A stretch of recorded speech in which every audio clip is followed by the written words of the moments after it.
My name is Brian Kropp. I'm a managing director within CEB's HR practice. And we survey about 1 million people per year across the globe on their hiring situation, their background, their performance, their turnover, and those sorts of things. What I would like to do today is share with you some of the data that we've been able to uncover from that work. Everyone should have a packet of information within the folder that was passed out, and I'll be referencing that as we're going along.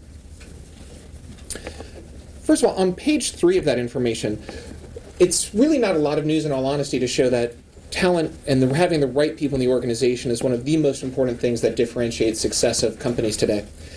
You can see from some of the data on the left-hand side of page 3 there that having the right people in the organization is the top priority that CEOs are focusing on today.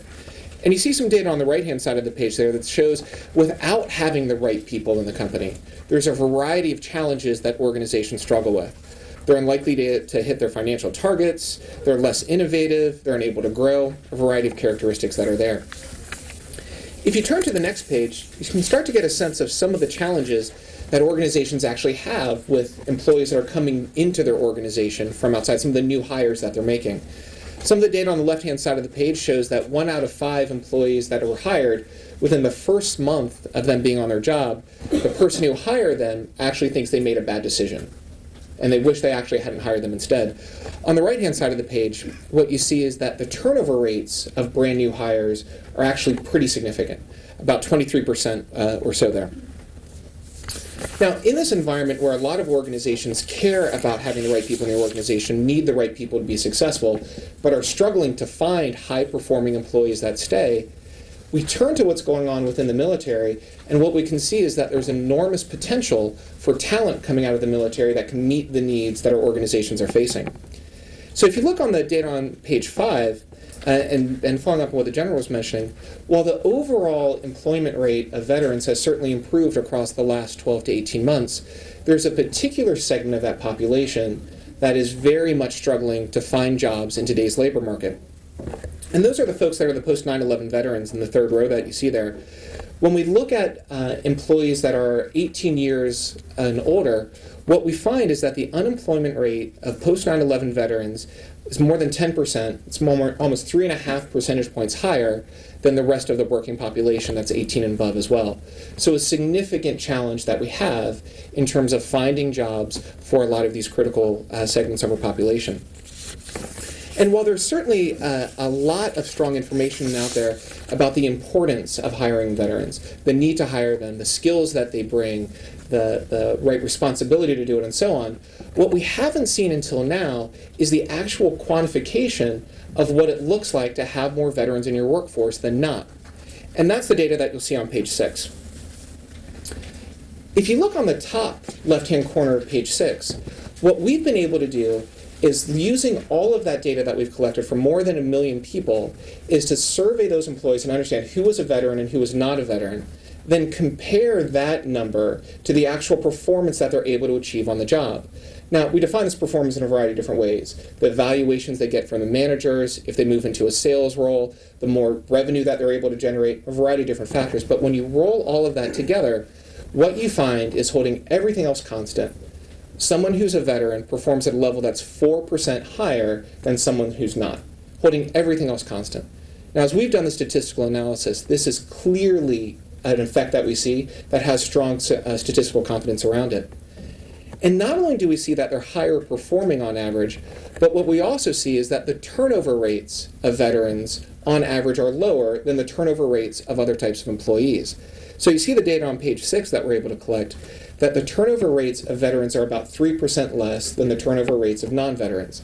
Long story short, when you hire veterans, they perform better and stay longer. What you see on the bottom part of the page is how we've actually quantified that for what a representative company could look like.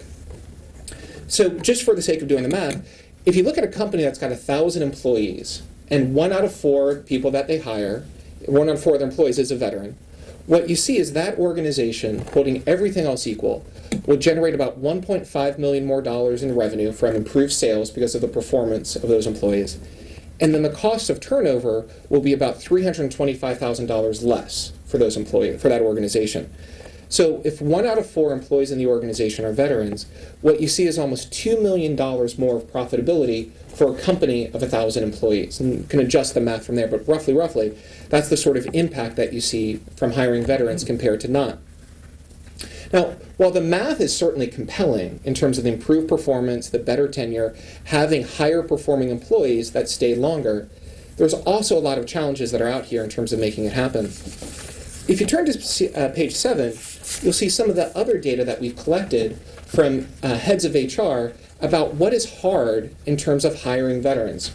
You'll see the 3 most commonly things that we've heard as we've surveyed executives here.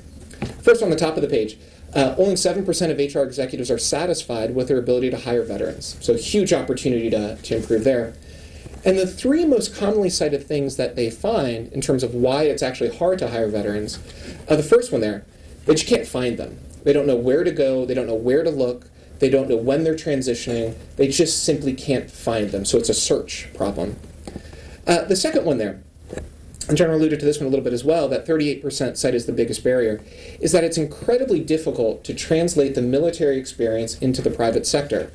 There are so many different things around the MOS, all sorts of other characteristics that define what a military career looks like. The problem is that there's no Rosetta Stone that translates that information into what the private sector is looking for when they're hiring employees. So a huge problem that a lot of organizations face. Then the third problem that we see that companies cite is that it's difficult to actually transition veterans from the military into the private sector. As the military is established, it's much more hierarchical, whereas the private sector nowadays tends to be much more collaborative and less hierarchical. That has veterans make that transition. There's a whole set of things that some struggle with as they make that transition from the military sector to the private sector.